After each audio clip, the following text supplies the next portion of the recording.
कुछ लोग भारत में ऐसे भी रहते हैं, उन्हें अपने आप से मतलब है ना, क्या बोलते हैं कि ना ही तो मुझे इस देश से मतलब है, ना ही तो मुझे इस समाज से मतलब है। तो उनकी ज़िंदगी तो कुत्तों की तरह हो गई और कुत्ता खा लेता है और सो जाता है। ऐसे ही इन लोगों की ज़िंदगियाँ हैं जो ऐसा बोलते हैं। तो अभी तो एक यूपी कांस्टेबल का पेपर है और बहुत सारी कोचिंग सेंटर बंद कर दिए गए हैं। और ये सरकार जब से आई होगी ना, तो ना तो शिक्षा की बात करती है, ना तो रोज़गार की।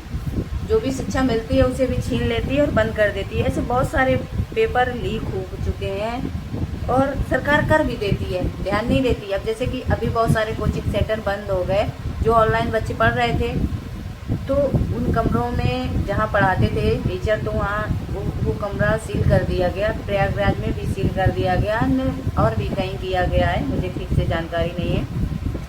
लेकिन उन टीचरों का सामान अंदर ही रह गया।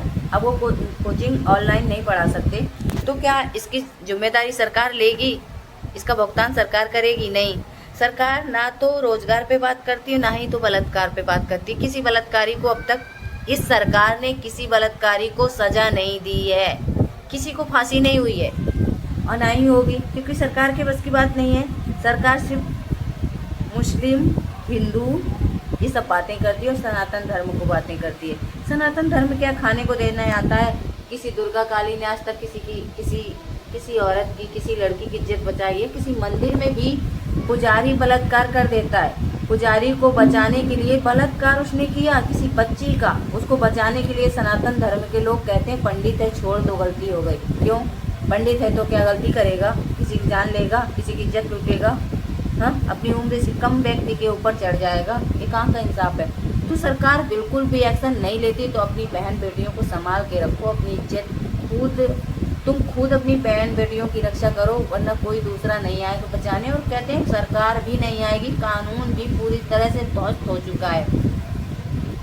पूरा कानून ध्वस्त हो गया। भारत में 24 घंटे में हर मिनट में बलात्कार होते हैं। अभी भिंड जिले में काजल जाटव का बलात्कार हुआ है, जिसका शिव मतलब कहीं उधर मध्य प्रदेश में मिला है पहाड़ियों पे, और उसका मतलब पहले बलात्कार किया, गैंग रेप किया, समझ लो उसको, फिर पेट्रोल डाल के जला दिया गया, समझ लो। क्या ये बात सरकार तक नहीं पहुंची?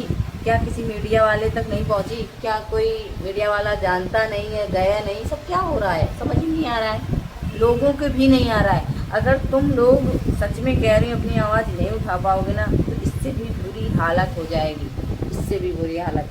लोगों को इंसानों की तरह नहीं, सब्जी की तरह काटते हैं, सब्जी की तरह इंसानों को आज के ज़माने में काटने लगे लोग, एक दूसरे को मारने लगे, कोई इंसानियत नहीं बची है। सबसे ज़्यादा पता है, सरकार ध्यान नहीं दे रही है। सरकार बोलती है हमारे बस की बात नहीं है, वो हमारे अंडर में नहीं आता, ये है वो है, तो किसके अंडर में आता है? कौन ध्यान देगा? कौन कहेगा?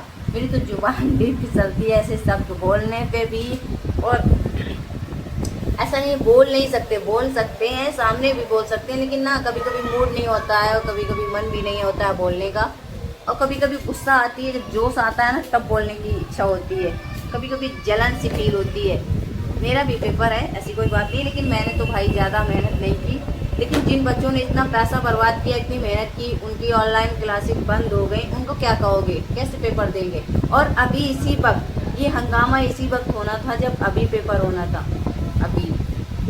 तो आप सभी लोगों की क्या राय है, क्या आप सभी सोचते हैं, वो कमेंट में ज़रूर बताना। मेरी वीडियो में इसलिए वीडियो नहीं बनाती हूँ, मैं बनाती भी वीडियो की नहीं, मैं अपने शौक़ के लिए या फिर नहीं पैसे कमाने के लिए, मैं भी वीडियो और भी तरीके पे और भी कंटेंट में काम कर सकती हूँ, लेकिन मैं समाज की बातों पे ही, बाबा साहब की बातों पे, सामाजिक बातों पे या राजनीतिक बातों पे या किसी भी लड़ाई मुद्दे की बातें या किसी को जाति पात पे मैं ऐसे में ही वीडियो बनाती हूँ। तो आप सभी को वीडियो मेरी कैसी लगती है, तो उसके लिए लाइक सपोर्ट जरूर कर सकते हैं। मैं भी चाहती हूँ समाज को आगे बढ़ाना और समाज के लिए जीना या समाज के लिए मरना, इतनी सी ही मेरी ख्वाहिश है। बिना समाज की मैं भी नहीं जीना चाहती हूँ, समाज नहीं तो कुछ नहीं। तो मैं कुत्तों की तरह ज़िंदगी नहीं जीना चाहती, क्योंकि मेरे पास बहुत पैसा है, मैं अपने बच्चों को प्राइवेट में पढ़ा दूँगा, ये बहुत बड़े बड़े स्कूलों में पढ़ा दूँगा। तो कब तक एक पीढ़ी बढ़ा लोगे, दो पीढ़ी बढ़ा, किसी न किसी दिन तुम्हारा पैसा ख़त्म हो जाए। आरक्षण लेके तुम ज़रूर नौकरी कर रहे हो और आरक्षण देने वालों को भूल गए और अपनी समाज को भूल गए।